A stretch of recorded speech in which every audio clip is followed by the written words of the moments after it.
யோவான் 1:14 வாசிங்க.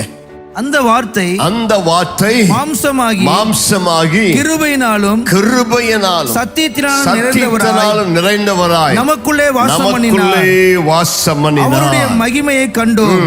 அது பிதாவுக்கு ஒரே பேரானுடைய மகிமைக்கு ஏற்ற மகிமையாகவே இருந்தது. அந்த வார்த்தையும் இயேசுவும் ஒன்று.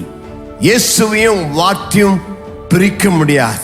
அந்த வார்த்தை, ஆதியில் இருந்த வார்த்தை, இயேசுவாயிருந்த வார்த்தை, அவர் இப்பொழுது மரியாளுடைய உள்ளத்திலே வார்த்தையாக உள்ளே வருகிறார். அந்த வார்த்தை என்னானது?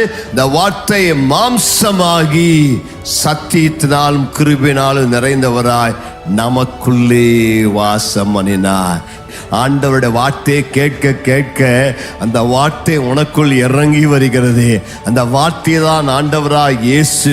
அந்த வார்த்தை கிருபையினாலும் சத்தியத்தினாலும் நிறைந்தவராக உன்னோடு கூட உனக்குள் இயேசு உருவாக்குகிறார்.